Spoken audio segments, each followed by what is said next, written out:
Nagsimula ang kwento sa isang bansa, kung saan nagaganap ang isang pandaigdigang paligsahan sa martial arts na tinatawag na Grand Fighting Tournament.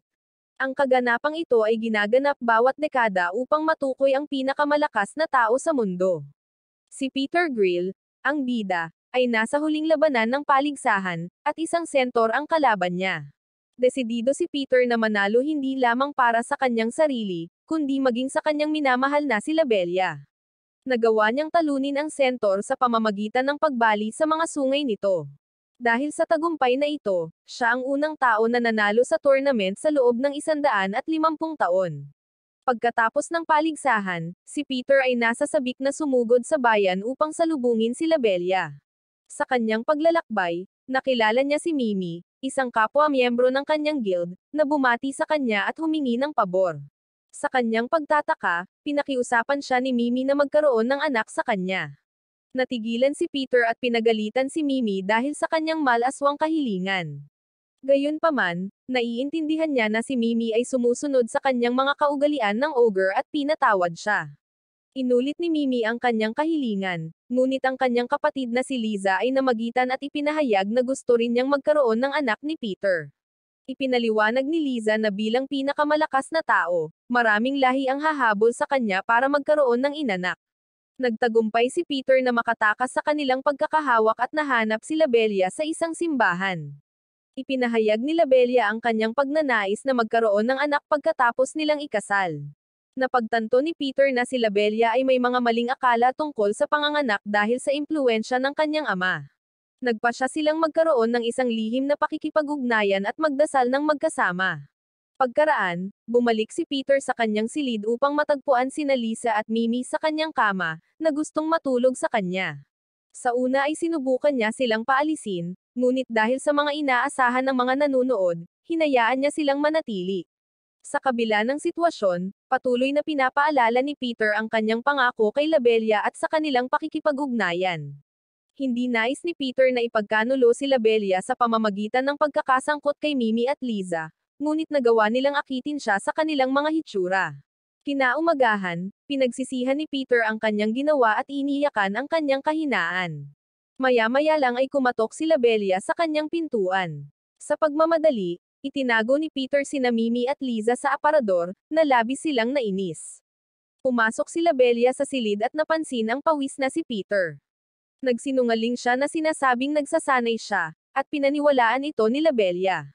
Binanggit ni Labella ang kanyang plano na ipaalam sa kanyang ama, na kasama rin sa kanilang guild, ang tungkol sa kanilang engagement. Nagtitiwala siya na ang kanyang ama, na kinikilala si Peter bilang ang pinakamalakas na lalaki, ay aprobahan ang kanilang relasyon.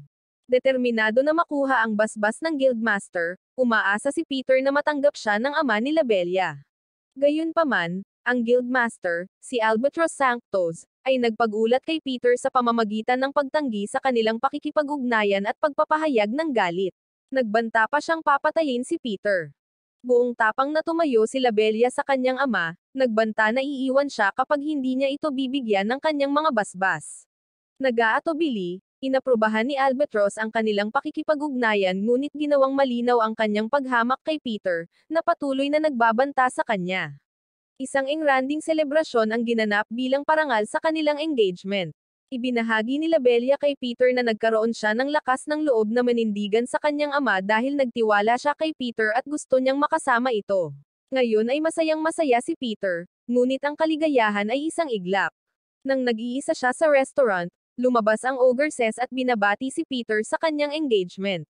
Iniisip ni Peter na sumuko na sila sa kanya ngunit sa hindi inaasahang pagkakataon, ay hiningi na lamang nila muli ang kanyang mga similya. Wala silang balak na pakasalan siya, ang gusto lang ay magkaanak na may malakas na bloodline. Habang pinipilit nilang habarin ang pantalon ni Peter, pumasok si Labella. Nagmamadali niyang itinago ang mga babae sa ilalim ng mesa at ginamit ang tablecloth upang takpan ang ibabang bahagi ng kanyang katawan. Buti na lang at walang napapansing kakaiba si Labella. Gayunpaman, natagpuan ni Peter ang kanyang sarili na nakaupo sa upuan na inilaan para sa ama ni Labella. Sa oras na ito, ang ama ni Labella ay pumasok sa silid at hiniling kay Peter na lisanin ang upuan. Upang mailigtas ang sarili sa kahihiyan, gumawa si Peter ng isang kwento na nagsasabing gusto lang niyang maging mas malapit kay Labella. Ang ama ni Labella ay galit na galit, ngunit sa kanyang anak na babae na pumanig kay Peter, siya ay nagmamakaawang umalis, na nagngangalit pa rin sa galit. Gayunpaman, hindi pa rin nalulutas ni Peter ang kanyang problema. Sinimulan ng mga Ogreses ang kanilang mga aksyon. Paulit-ulit nila siyang tinutukso sa ilalim ng mesa, dahilan para siya ay labis na kinabahan. Sa puntong ito ay nalasing ang ama ni Labella, kaya kailangang alagaan siya ni Labella. Sinamantala ng Ogreses ang pagkakataong ito para matapang na pasiglahin ang nerbiyos ni Peter. Ngayong gabi ay hindi na kayang pigilan ni Peter ang kanyang pagnanasa. Nagsisi siya sa sikat ng araw, nagbubuntong hininga para sa kanyang mahinang kalooban. Tinatanong niya sa araw kung bakit laging kalmado ang mga lalaki pagkatapos ng lahat. Siya lamang ang makakahanap ng sagot sa kanyang sarili, ngunit ang kanyang mga hamon ay hindi nagtatapos sa dalawang Ogreses. Isang gabi, nanaginip siya tungkol sa kanyang pinakamamahal na babae na si Labella. Habang inaabot niya ang kanyang kamay para hawakan siya, bigla siyang nagising, at natuklasan niya ang isang elf na nakatayo sa kanyang harapan. Ipinakilala ng elf ang kanyang sarili bilang vegan, at katulad ng Ogreses, ang kanyang intensyon ay makuha din ang similya ni Peter. Gayunpaman, matatag na tumanggi si Peter, na humantong sa kanyang galit. Sinubukan niyang makuha ang similya sa pamamagitan ng puwersa, ngunit sa kasamaang palad sa pagkakataong ito ay determinado si Peter na ang kanyang katawan ay walang reaksyon at nalulugod siya sa kanyang sarili. Sa galit, ginamitan siya ni Vegan ng isang Elden spell at sigurado siyang makalipas ang isang araw ay kusang hihilingin ni Peter na ibigay ang kanyang malaking ugat sa kanya. Pinapanood siya ni Peter na umalis, walang pakialam dahil wala naman nangyari hanggang ngayon. Nang siya ay bihis na at handa nang lumabas para magtrabaho, natanggap niya ang balita na si Labella ay inatake ng isang halimaw na puno ng mga galimay, na ginagamit ang mga galimay upang kontrolin si Labella at pagkatapos ay pinunit ang kanyang damit. Patuloy niyang pinasisigla ang kanyang nerbiyos at sinisira ang kanyang kamalayan, na napakabise na si Labella ay walang paraan upang labanan at malapit ng talunin ang kanyang pagnanasa. Sa kritikal na sandali, dumating si Peter sa tamang oras upang alisin ang halimaw at iligtas si Labella. Naghahanap ng pahinga mula sa pagod ng labanan, nagpasya silang bisitahin ang hot spring. Habang si Peter ay nag-iisa sa paliguan ng mga lalaki, napansin niya ang isang kakaibang nangyayari. Isang surge of excitement at pagnanasa ang umabot sa kanya. Sa mismong sandaling ito na nagpakita si Vegan, na nagpapakita ng kanyang tagumpay habang ang kanyang spell ay nagkakabisa. Kapag inalis na lang ng nanglamlam sa kanya ang spell ay hindi na siya masasaktan. Pagkatapos ay hiniling ni Vegan kay Peter na lumuhod sa harap niya at kusang loob na ialok ang kanyang malaking ugat. Muli na naman siyang napilitan taksilan ang kanyang mahal. Ang magagawa na lamang niya ay aliwin ang sarili, na ang ginawa niya ito ay para lang sa kinabukasan nila ni Labella. Nananatili sila sa hotel hanggang umaga at ang kanyang katawan ay kontento na tulad ni Vegan, ngunit siya ay nalulumbay. Samantala, ang ama ni Labella ay gumagawa ng plano upang sirain ang relasyon nina Peter at Labella. Nag-ayos siya ng isang blind date sa pagitan ni Peter at ng isang batang babae mula sa Auckland, na sinasabing ito ay upang mapanatili ang matalik na relasyon sa Auckland at hindi magkakaroon ng mga makabuluhang resulta. Alam ni Labella na walang magandang intensyon ang kanyang ama, ngunit hindi niya ito pinipigilan dahil nagtitiwala siya kay Peter ngayon. Hindi niya alam kung gaano kalala ang mangyayari. Alam na alam ni Peter na ang tunay na intensyon sa likod ng blind date na ito ay tuksuhin siyang ipagkanulo si Labella.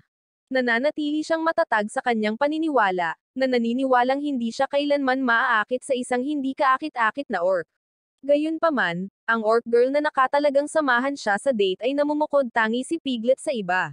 Hindi tulad ng mga karaniwang orc, nagtataglay siya ng isang kapansin-pansing kagandahan at kaakit-akit na alindog. Nang magkasama silang dalawa, namumula ang pisngi ni Piglet at huminga siya ng maluwag. Ito ay nagiging malinaw na ito ang kanyang unang intimate encounter sa isang lalaki, at iyon ang dahilan kung bakit siya ay parehong kinakabahan at nasa sabik. Napakababa ng pakiramdam ni Piglet dahil iniisip ng ibang orc na siya ay pangit at palagi siyang hindi sinasama. At sa palagay niya ay hindi siya sapat para sa napakalakas na si Peter. Nang hindi siya nagsasalita sa kanya nang marami na siyang sinasabi, siya ay nagmamadaling lumabas na umiiyak, ngunit pinigilan siya ng maraming malibog na lalaki. Matapang na tinalo ni Peter ang mga lalaking ito, malumanay na sinabi kay Piglet na siya ay napaka-cute. Sumama siya sa pamimili kasama si Piglet, at magkasama silang gumagala sa mundo ng mga tao, na naging dahilan upang tuluyang mahulog ang loob ni Piglet sa kanya. Sinasamantala ng ama ni Bella ang pagkakataon na utusan sina Peter at Piglet na magpalipas ng gabi sa parehong silid, na sinasabing ito ay upang ipakita ang sinseridad. Ayaw ni Peter na ipagkanulo si Bella at tumanggi siyang lapitan siya ni Piglet. Iniisip ni Piglet na napakapangit niya kaya ayaw ni Peter na lumapit sa kanya. Matapos magiliw na aliwi ni Peter, binigyan niya ito ng mapusok na halik. Si Peter ay patuloy na humihinga ng malalim at sinusubukang itaboy ang kanyang masasamang kaisipan. Sa wakas ay natalo siya sa tukso sa sandaling habarin ni Piglet ang kanyang damit. Nang magising si Peter, muling pinagalitan ang kanyang sarili para sa kanyang nag-aalinlangang desisyon. Kinikilala niya na kung isisiwalat ni Piglet ang lahat, ang relasyon nila ni Bella ay walang alinlangan na magwawakas. Ipinaliwanag niya kay Piglet na ang blind date na ito ay isa lamang estratehikong unyon para sa mga layuning pampulitika. Hinihimok niya itong pag-isipan ang uri ng buhay na talagang gusto niya bago gumawa ng anumang desisyon. Hanggang doon, dapat nilang itago sa iba ang kanilang relasyon. Halata ang pagsisinungaling ni Peter. Gayunpaman, isang himala ang nangyayari. Itinago ni Piglet ang nangyari kagabi. Gaya ng sinabi niya, pagkatapos mag-isip, nagpasya siyang kunin ang mga similya ni Peter para sa kanyang sarili, hindi para sa mga orc. Gusto niyang gamitin ang kanyang similya para magkaroon ng pinakamalakas na anak, at utusan ang batang ito na alisin ang lahat ng orc na tumatawa sa kanya. Napagtanto ni Peter na maaari siyang lumikha ng isang kakilakilabot na halimaw.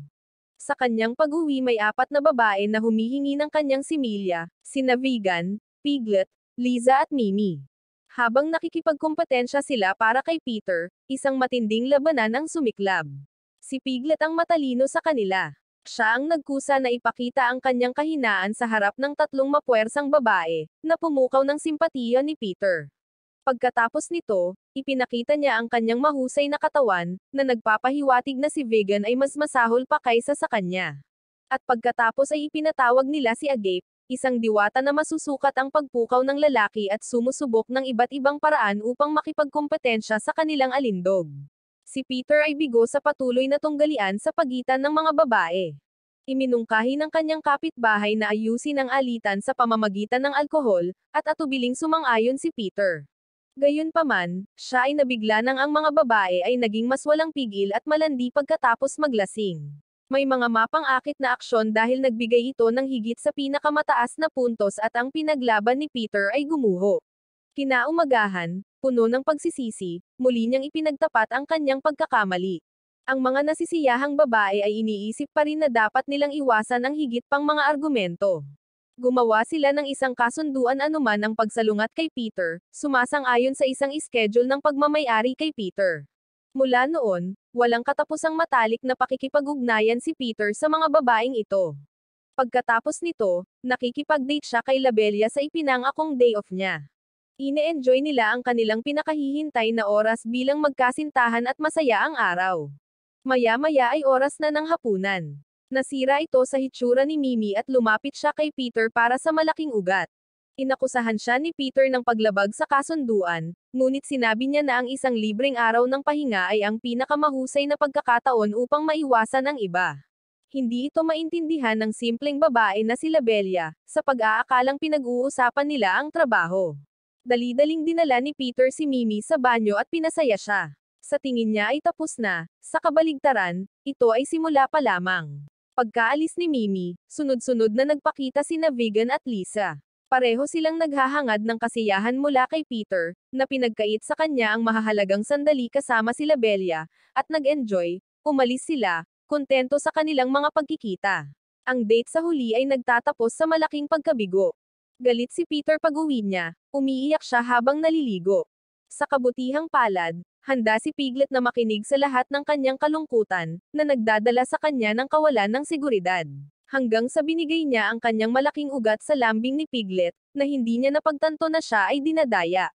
Biglang sumulpot ang ibang mga batang babae na sinisisi si Piglet sa hindi pagtupad sa kasunduan, at nagsalit-salit silang kinuha muli ang malaking ugat ni Peter. Nalulungkot siya dahil walang sumusunod sa mga alituntunin na hindi niya sinang-ayunan. Malungkot siyang umalis ng bahay, umiiyak sa ulan. Napansin ng dumaraan na mandirigmang ogre si Peter na malungkot, mainit na inaabot kay Peter ang isang tuwalya. Naiiyak na nagreklamo si Peter sa ogre na mayroon siyang minamahal na babae, ngunit hindi siya maaaring manatili sa kanya. Nakikiramay ang ogre sa emosyon ni Peter. Siya rin ay nagustuhan ang ogre princess sa loob ng maraming taon, ngunit walang epekto. Gayunpaman, matatag siyang naniniwala na sa pagpupursige, maaari silang magsimula ng isang relasyon sa kanilang minamahal. Labis na naantig si Peter hanggang sa marinig niya ang pangalan ng batang babae na sinasamba ng ogre warrior, si Liza. Nagmamadali siyang umuwi, kinukwestiyon ang tunay na pagkakakilanlan ni Liza. Hindi naman ito itinanggi ni Liza, at sinabing hindi niya papanagutin si Peter dahil ang gusto niya ay similya lamang nito. Matapos itong ipaliwanag, muling nakipag-ugnayan si Liza kay Peter. Samantala, ang ogre warrior ay pumunta sa guild ng matapang na eskrimador upang magtanong kung nasaan si Liza. Ang receptionist, na mahilig sa maskuladong lalaki, ay hindi makalaban sa alindog ng ogre warriors, kaya sinabi niya sa kanya ang address ni Liza. Ito ay isang ganap na kalamidad. Nang makita niya si Liza na kasama ang lalaking tinulungan niya kanina, nagalit siya. Sa sobrang galit, sinira niya ang buong silid at sinimulang salakayin si Peter. Gayunpaman, walang pagpipilian si Peter kundi gumamit ng saging sa gilid ng kalsada bilang kanyang sandata. Sa kabila ng siya ang pinakamalakas na tao sa mundo, ang laban na ito ay nagpapatunay na medyo mahirap para sa kanya. Sa kabutihang palad, pinigilan ni Liza ang ogre sa oras. Ang ogre pagkatapos ay huminahon upang makipag-usap kay Liza, na humihiling kay Liza na bumalik upang pamunuan ang mga ogre dahil wala silang pinuno ngayon. Pero tumanggi si Liza. Iniisip niya na walang mas malakas kaysa sa kanya sa kanyang sariling bayan at ang kanilang mga similya ay walang halaga. Bago siya magkaroon ng anak sa pinakamalakas na lalaki sa mundo, hindi na siya babalik sa sariling bayan. Upang patunayan ang kanyang lakas, hiniling ng ogre kay Peter na makipagduel sa kanya. Alam ni Peter na maaalis niya si Liza kung kusa siyang matalo sa dambuhalang ito. Gayunpaman, nakikita ni Liza ang kanyang iniisip, na sinasabi na kung hindi siya lalaban ng buong lakas, sasabihin niya kay Levela na nanunood ng tunggalian, na siya ay may relasyon sa ibang mga babae.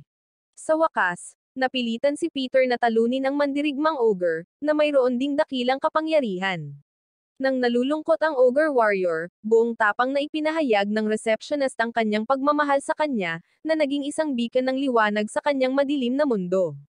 Ang ogre warrior ay nagsimulang isaalang-alang ang pagsuko kay Liza at sa halip ay ituloy ang isang relasyon sa receptionist. Habang magkasama sila, unti-unting napagtanto ng ogre warrior na ang receptionist ang tunay na karapat-dapat sa kanyang pagmamahal, at tumigil siya sa paghabol kay Liza.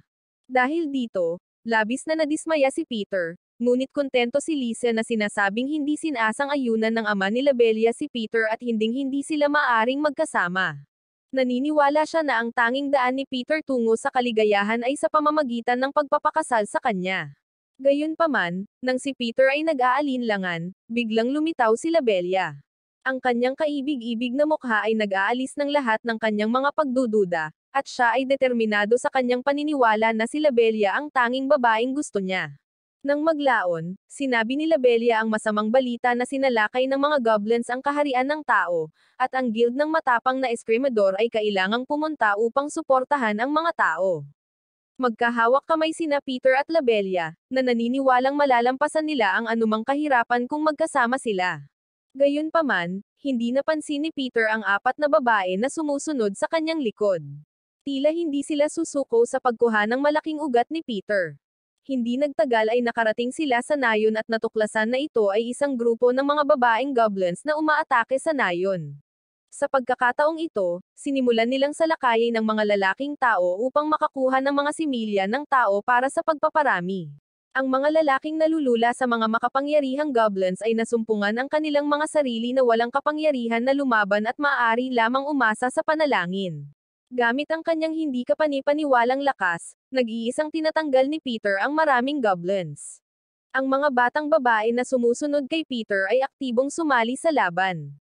Ang magkapatid na ogre na sina Liza at Mimi ay maaaring magpakawala ng mga aipo-ipo para tangayin ang mga kaaway. Si Vegan isang babaeng elf na marunong gumawa ng mahika, at si Piglet isang orc na batang babae na may matinding lakas. Parehong nakikipaglaban sa mga kaaway sa kani-kanilang kakayahan.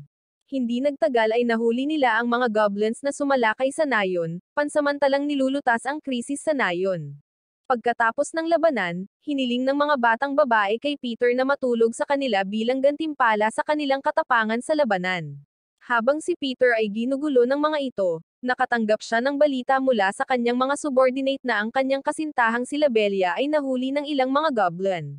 Nang malaman ito, matapang na humiwalay si Peter mula sa mga babae at nagmamadaling pumunta sa kampo ng mga goblins sa pagtatangkang iligtas si Labelia. Si Peter ay napakakapangyarihan kaya ang mga goblin ay natatakot sa kanya. Ginagamit nila ang buhay ni Labelia bilang leverage para hingin ang kanyang pagsuko. Sabik para sa kaligtasan ni Peter, hinimok siya ni Labelia na tumakas, ngunit nagpa siya si Peter na i-disarm ang sarili upang maiwasan ang anumang pinsalang dumarating sa kanya. Sa huli siya ay naging bihag ng mga goblin. Tingid sa kanyang kaalaman. Nang tawagin ni Labelia ang kanyang pangalan, nagulat ang isang asul na buhok na goblin. Pagkatapos nito, magkasamang ikinulong sina Peter at Labelia at malumanay niyang inaliw si Labelia, na nangangakong paprotektahan siya. Kaagad pagkatapos, siya ay dinala ng mga goblin. Ibibigay nila ang similya ni Peter sa kanilang reyna. Sa proseso, napansin ni Peter na kung mas mataas ang ranggo ng mga goblin, mas malamang ang tao sa kanilang hitsura. Naaaliw lang siya sa sarili niya na hindi dapat mababa ang ranggo ng goblin na pwedeng maging reyna at baka maganda ito. Sa kasamaang palad, ang Goblin Queen ay mas pangit kaysa sa lahat ng mga goblin na nakita niya. Sa kalaunan, ibinigay ni Peter ang kanyang mga similya sa kawalan ng pag-asa. Makalipas ang ilang sandali, dinala si Peter sa isang solong selda. Wala siyang susi sa kanyang selda at walang paraan para makatakas dito. Nang siya ay nasa problema, lumitaw ang asul na buhok na duwende at inilabas siya sa selda. Tinanong ni Peter ang asul na buhok na goblin kung bakit niya ito iniligtas. Sa pag-uusap nilang dalawa, isang past story ang nabunyag. Si Gabuko, ang babaeng may asul na buhok, ay kinuha ni Peter at ng kanyang kapatid na si Lucy noong siya ay bata pa. Nakabuo sila ng isang mapagmahal at maayos na pamilya na masayang namumuhay ng magkasama. Gayunpaman, ang kanilang mapayapang buhay ay nag-ambala ng mahuli ng isang hukbo ng tao na dalubhasa sa pangangaso ng mga goblin si Gabuko. Sa kabutihang palad, siya ay nailigtas ng Goblin Queen sa tamang oras. Matapos ikwento ni Gabuko ang nakaraan, magkayakap sila sa tuwa at pareho silang sabik na mamuhay muli bilang isang pamilya. Sinabi ni Peter na kailangan niyang umalis kasama si Labelia at hiniling kay Gabuko na tulungan siya. Sumang-ayon dito si Gabuko nang walang pag-aalinlangan. Sa daan, upang hanapin si Labelia, bigla siyang namula at napabilis ang paghinga.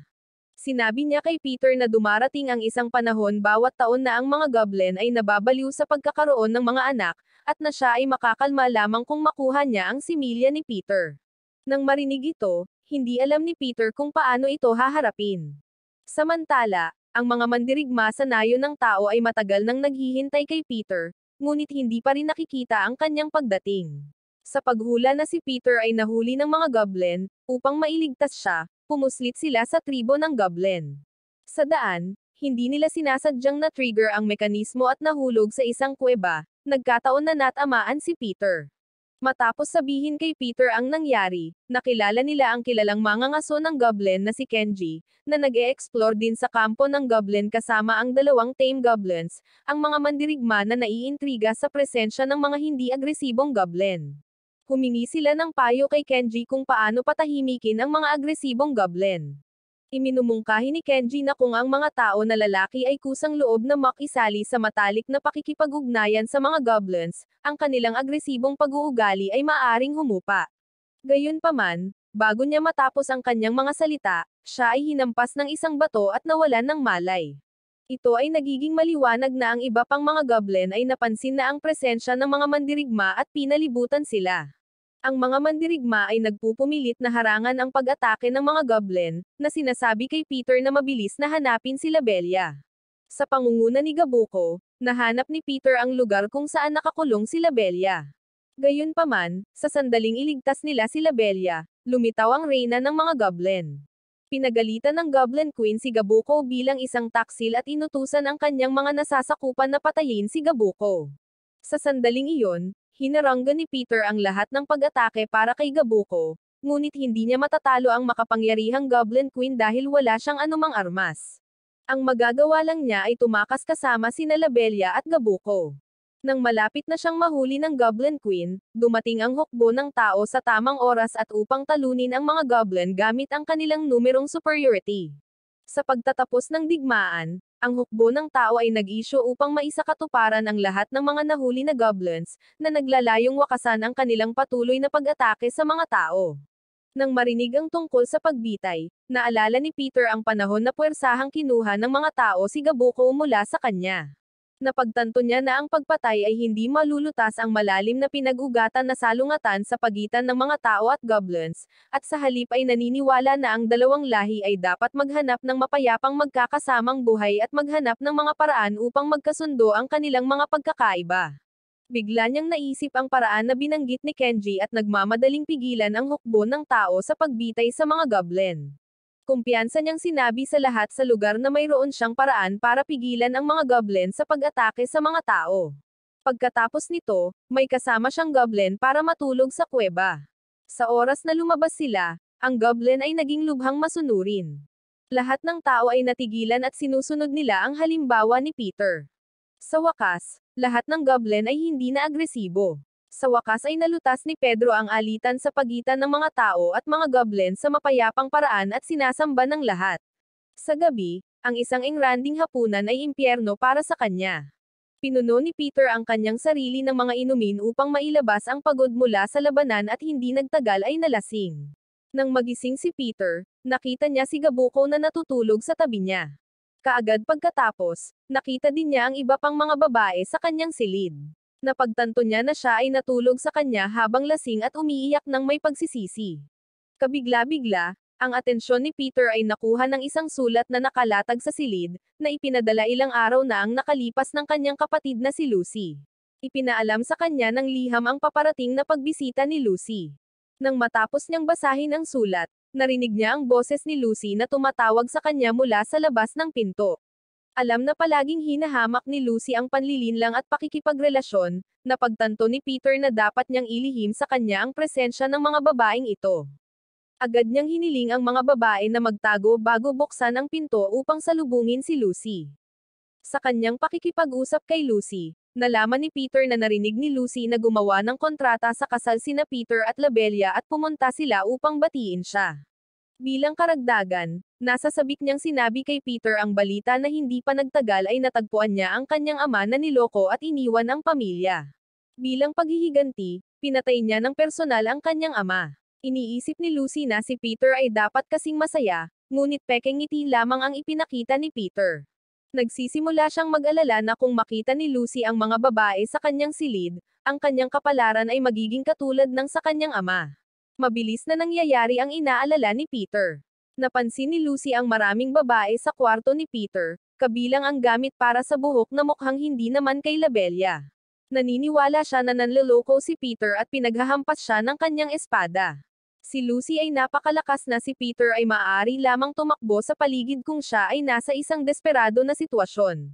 Napansin niya ang takip kung saan nagtatago si Gabuko, isang biglaang ideya ang sumalubong kay Peter. Mabilis niyang binuksan ang aparador at inihandog si Gabuko kay Lucy, na nagpanggap na si Gabuko ay isang sorpresa na binalak niya para sa kanya. Sinabi ni Peter na ang mga bagay na natuklasan ni Lucy ay talagang kay Gabuko. Matapos ma-verify ni Lucy ang pagkakakilanlan ni Gabuko, napuno siya ng emosyon at nagsimulang tumulo ang mga luha.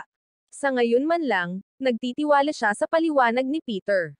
Sa oras na ito, ang iba pang mga batang babae ay nagtatago sa labas ng bintana. Napansin nila na si Lucy ay nag-aatubili na umalis sa silid ni Peter, nag-aalala na wala silang oras na makasama si Peter. Kaya't inayos nila na si Piglet ay kailangan bumaba at lumihis sa pangunahing pasukan ng silid, at pagkatapos ay hiniling kay Piglet na humanap ng paraan upang maakit si Lucy na nagkukunwaring miyembro ng magiting na Screamaders Guild, nagkunwaring sinasabing narinig niya ang tungkol sa dakilang lakas ni Lucy. Kaya pumunta siya para imbitahan si Lucy na sumali sa Piglet Guild.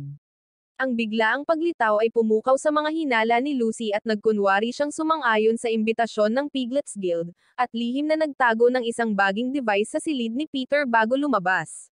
Pagkaraan ng ilang sandali na wala si Lucy, ang mga batang babae na nagtatago sa balkonahe ay sa wakas ay lumabas at sabik na itinapon ang kanilang mga sarili sa mga bisig ni Peter. Sa kabila ng pagtutol ni Peter, nagpatuloy sila sa kanilang mga aksyon, na sinasabing hindi nila siya hahayaang makatakas. Habang nangyayari ito, pumasok si Lucy sa silid at nang makita ang mga babae, agad niyang ipinapalagay na niloloko ni Peter sila Bella. Nang tangkaing ipaliwanag ni Peter ang kanyang sarili ng may dahilan, mabilis na nagpatugtog si Lucy ng isang recording na nag-iwan kay Peter na hindi makapagsalita. Dahil sa galit, walang humpay na hinabol ni Lucy si Peter na walang awa. Sa kabutihang palad, si Gabuko ay namagitan sa tamang oras, na nagsasabi na ang mga batang babae ay nagsasanay lamang sa ilalim ng patnubay ni Peter. Si Lucy ay natigilan, at napagtanto niya na ang tunog ng pag-record ay talagang maituturing na pagsasanay sa labanan. Sa patuloy na pagpapaliwanag ni Gabuko, kalaunan ay naniniwala si Lucy na hindi nanluluko si Peter. Sa mga sumunod na araw, palaging pumupunta si Lucy sa guild para sanayin ang kanyang mga kasanayan sa pakikipaglaban. Sinamantala ang sandali, ang iba pang mga batang babae ay lumapit kay Peter. Gayunpaman, sa lalong madaling panahon ay napansin nila ang isang hindi magandang sitwasyon. Gaano man nila siya tuksuhin, ang malaking ugat ni Peter ay hindi nagpapakita ng anumang tugon. Ipinapalagay nila na ang pagdating ni Lucy ay nagdulot ng matinding panggigipit kay Peter, na nagresulta sa mga hindi pangkaraniwang pagbabagong ito sa kanyang katawan. Upang maibsan ang stress ni Peter, dinala nila siya sa paraiso ng tubig. Kapag ang mga batang babae ay nagsuot ng kanilang mga swimsuit, sila ay tumingin medyo kaakit-akit. Sa hindi inaasahan, si Peter ay hindi naaakit sa kanila. Nag-iisa siyang pumasok sa isang maliit na silid para sa kaunting kapayapaan at katahimikan. Matagal nang inaabangan ng mga babae ang kanyang mga kilos at naghihintay dito para magmasahe sa kanya. Gayunpaman, hindi pa rin nakakabawi ang malaking ugat ni Peter. Dahil sa pangyayaring ito, nawalan ng pag-asa si Peter at naligo siya sa pagkabigo. Naabutan siya ni Vegan at sinubukang aliwin siya. Bigla silang nakaamoy ng kakaibang aroma. Masasabi ni Vegan na ang aroma ay sanhi ng elven magic. Bago pa siya makapag-react, nahimatay siya kasama si Peter. Nang magising si Peter, natagpuan niya ang kanyang sarili sa nayon ng elven. Habang naghihinala siyang lumilingon sa paligid ay lumitaw sa kanyang harapan ang isang elven na babae na nagngangalang Fertilia. Ipinaliwanag ni Fertilia kay Peter na dinala niya siya rito ng may layunin. Ang kanyang misyon ay magbuntis ng isang makapangyarihang bata kasama niya upang maibalik ang mga bumababa na elven. Habang pilit niyang itutulak si Peter pababa, mahigpit na nilabanan siya ni Peter, na nagpahayag na anuman ang kanyang mga aksyon, ang kanyang katawan ay hindi magkakaroon ng anumang reaksyon. Matapos kumpirmahin na hindi nagsisinungaling si Peter, binastos siya ni Fertilia. Agad na lumilitaw ang isang lilang pattern sa katawan ni Peter, at ang kanyang katawan ay nagiging sobrang sensitibo. Ngayon ang malaking ugat ni Peter ay maaaring magkaroon ng mga reaksyon at napagtanto niya na malapit nang makamit ni Fertilia ang kanyang layunin. Samantala, sa tubig ng paraiso, si Vegan ay ginising ng iba pang mga batang babae at napansin na nawawala si Peter. Nahulaan ni Vegan na si Peter ay kinuha ng elven batay sa mahika ngayon, at nagmamadali sa nayon ng elven.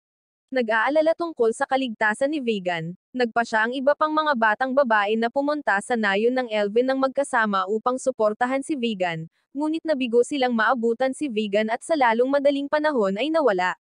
Sa pagdating ni Vegan sa Elven Village, nasaksihan niya ang panunukso ni Fertilia kay Peter. Gumagawa ng mabilis na pagkilos, si Vegan ay nagcast ng isang mahika upang pahirapan si Fertilia ng may matinding sensitivity, na naglalagay ng bulwagan sa kanyang tukso. Ang mahika na ito ay maaalis lamang ng nag-spell. Sinamantala ni Peter ang pagkakataong makatakas sa Elven Village kasama si Vegan at humingi ng kanlungan sa isang malapit na kagubatan upang makahinga at makabawi. Pagkatapos magpahinga, nagtanong si Peter kay Vegan. Sa tingin niya ay may katulad na personalidad at hitsura si Fertilia. Nagtataka tungkol sa kanilang relasyon. Napabuntong hininga si Vegan at nagkwento ng nakaraan. Si Vegan at Fertilia ay talagang magkapatid, at madalas silang may mga salungatan. Minsan, kumain si Vegan para sa paboritong puding ni Fertilia, na naging sanhi ng kanilang away na halos sumira sa Elven Village. Naghiwalay sila dahil dito at nagbayad ng malaking halaga ng kabayaran para sa pagkawala ng Elven Village, pati na rin ang pagkakautang ng malaking utang.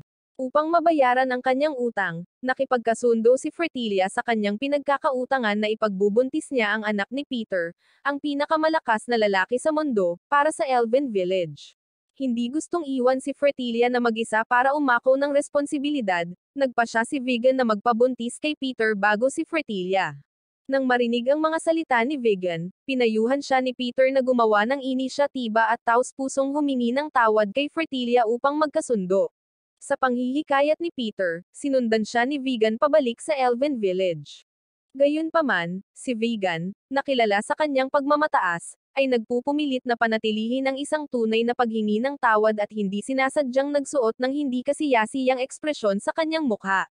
Ang hindi pagkakaunawaan na ito ay naging sanhi kay Fertilia na bigyang kahulugan ang mga aksyon ni Vigan bilang isang provocation, na humahantong sa isang mainit na paghaharap sa pagitan ng dalawa. Ngunit dahil magkapareho sila ng antas ng mahika, ni isa sa kanila ay hindi makakakuha ng bentahe sa tunggalian. Sa oras na ito, naaalala ni Vigan na ang katawan ni Talia ay nasa isang sensitibong estado pa rin. Ginagawa niyang hindi kayang lumaban si Fertilia sa pamamagitan ng panunukso sa kanya. Kaagad pagkatapos, siya ay nagnanais na magpakawala ng isang malakas na spell kay Fertilia upang tapusin ang labanan. Si Peter na nanonood sa isang tabi, ay nagmamadaling lumabas upang harangan ang mahika ni Vigan at tumulong sa pagresolba sa alitan ng dalawa. Ipinagtapat niya kay Fertilia na noon pa man ay gusto na ni Vigan na magkaroon ng anak, upang makayanan ang pressure sa pagbabayad ng mga utang ni Fertilia.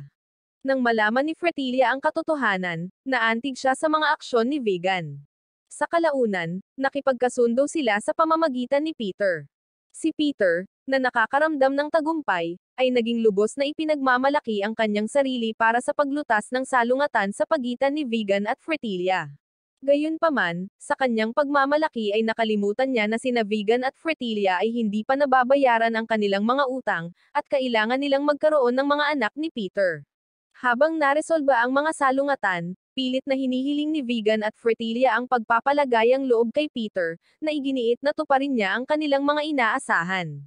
Sa oras na ito, ang Lost Girls ay kararating lang sa Elven Village. Nakita si Peter na natutulog kasama ang dalawang elf na babae.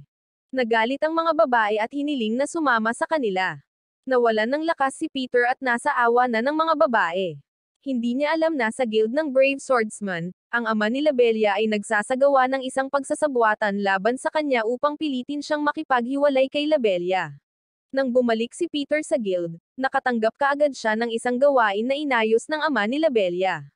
Kamakailan lamang, ang kontrata sa pagitan ng guild at ng Dwarf Village ay malapit ng magwakas, at kailangan ni Peter na pumunta sa Dwarf Village upang pumirma sa isang bagong kontrata na nagdadala ng espada na ipinasa ng guild mula sa henerasyon hanggang sa henerasyon. Nangako ang ama ni Labelia na hanggat babalik si Peter na may dalang hindi nasira na espada pagkatapos lagdaan ang kontrata, hindi na niya pipigilan sina Peter at Labelia na magsama. Tuwang-tuwa si Peter at determinadong gawin ang gawain.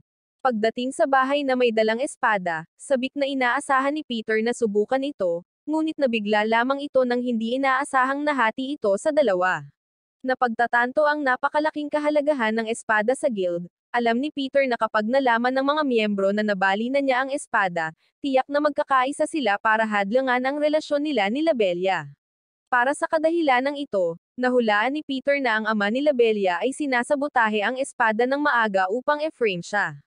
Ang espada ay huwad gamit ang mga espesyal na materyales, at iilan lamang dwarf ang may kakayahang ayusin ito. Dumating si Peter sa Dwarven Village sa lalong madaling panahon sa pamamagitan ng pagtatanong sa paligid. Alam niya na may isang dwarf na nagngangalang Mithlin na dalubhasa sa pagpeke ng mga espesyal na materyales. Nang matagpuan ni Peter ang bahay ni Mithlin, si Mithlin ay pinaalis ng kanyang ama sa bahay dahil sa pagtanggi na magtrabaho.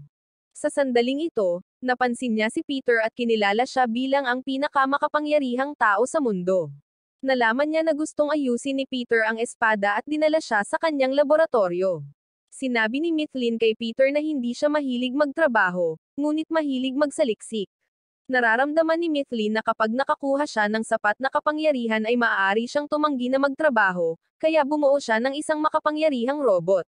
Upang mapalakas ang robot na ito, dapat siyang makakuha ng malalakas na similya.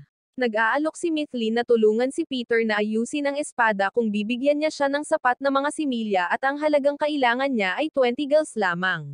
Gayunpaman, nanindigan si Peter at tumanggi sa kanyang mga kahilingan. Dahil wala ng ibang opsyon, ginamit niya ang pagkontrol sa isang robot na kumukuha ng similya upang maglunsad ng pag-atake kay Peter, na naglalayong maabot siya sa isang itinalagang silid. Alam niya na sa sandaling pumasok si Peter sa silid, mapipilitin siyang isuko ang kanyang mga similya upang lumabas. Laking gulat niya, ang mga talahanayan ay lumiliko nang ang robot ay hindi gumana sa ilalim ng counterattack ni Peter at siya ay hindi sinasadyang nakulong kasama si Peter sa mismong silid na inilaan niya para sa kanya.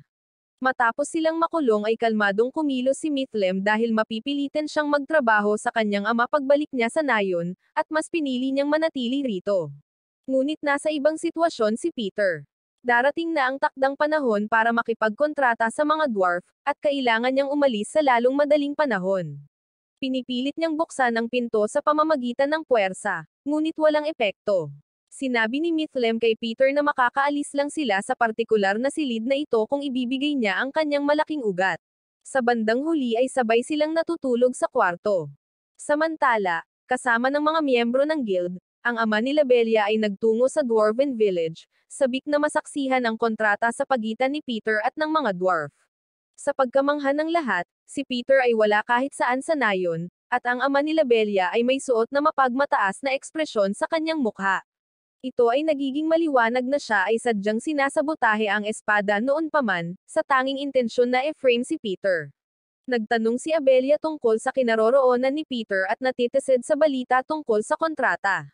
Sa katunayan, ang kontrata ay nagsasaad na ang mga miyembro ng guild ay naniningil ng mataas na bayad para sa pagprotekta sa mga dwarf mula sa mga halimaw. Gayunpaman, walang mga halimaw na malapit sa dwarf village sa loob ng 100 taon, na nangangahulugan na ang mga dwarf ay hindi nangangailangan ng kanlungan.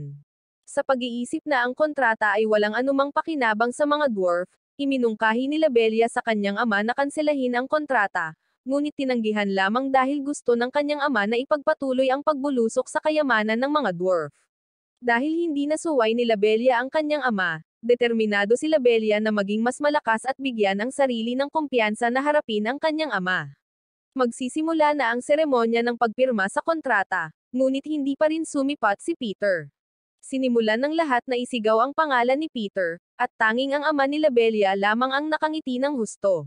Biglang nagsimulang yumanig ang lupa at isang malaking halimaw ang pumasok sa dwarf village. Ang katawan nito ay hindi kapanipaniwalang matigas, hindi tinatablan ng anumang mga pag-atake, na nagdudulot ng malawakang pagkataranta sa mga taga-nayon. Gayunpaman, kapag ang mga bagay ay tila mahirap, sina Peter at Mifflin ay dumating sa tamang oras. Gamit ang palakol, walang kahirap-hirap na pinaghiwa ni Peter ang halimaw sa dalawa. Lahat ay nagpupuri para sa kapangyarihan ni Peter maliban sa ama ni Labelia, na naging mahirap para kay Peter. Tinanong niya si Peter kung bakit hindi niya dala ang banal na espada. Hindi alam ni Peter kung paano sasagutin ang tanong na ito dahil matagal itong ayusin ang espada. Hiniling niya kay Mifflin na palitan ng palakol ang espada, na mas madaling pekein para makarating sila sa pinangyarihan sa tamang oras. Sa puntong ito, nag-iisip si Peter ng isang perpektong sagot. Natuklasan niya na ang kontrata ay hindi pantay, kaya nagsisinungaling lang siya na ginawa niyang palakol ang espada upang tuluyang masira ang hindi pantay na kontrata. Sa hinaharap, maaaring ipagpalit ng mga dwarf ang kanilang mga kasanayan sa pagpapanday para sa proteksyon ng mga mandirigma. Ang labanan ngayon lang ay nagpapatunay na ang dwarf's forging technique ay may sapat na halaga. Ang taos-pusong mga salita ni Peter ay umaantig sa puso ng halos lahat ng naruroon, na nag-udyok sa kanila na mag-rally para sa rebisyon ng kontrata. Sa kalaunan, sa ilalim ng tumataas na panggigipit mula sa karamihan ng tao, ang ama ni Labelia ay pumayag na amyendahan ang kontrata.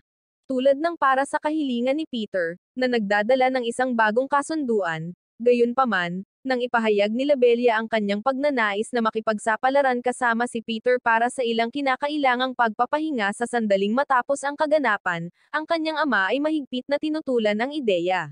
Dahil sa ayaw niyang mamuhay kung saan hindi niya kayang hamunin ang autoridad ng kanyang ama, buong tapang na iminungkahi ni Labella kay Peter na sabay silang makatakas sa guild, determinadong kumawala sa kontrol ng kanyang ama. Nagkataon, labis na nabahala si Peter dahil palagi siyang iniistorbo ng mga babae sa guild. Kaya naman, kaagad niyang tinanggap ang payo ni Labella at nagsimulang maglakbay kasama niya. Sa pagkakataong ito ay sama-sama silang magsisilabas, malaya sa panghihimasok ng iba, at tamasahin ang kalayaan sa paglalakbay sa kanilang sariling paglilibang. Ganito nagtatapos ang kwento. Maraming salamat sa panonood, sana nag-enjoy ka sa anime na ito. Mag-subscribe at pindutin ang notification bell upang updated ka lagi sa mga bagong video na mai-upload namin, at para makatutok sa higit pang Tagalog anime recap, magkita tayo sa susunod.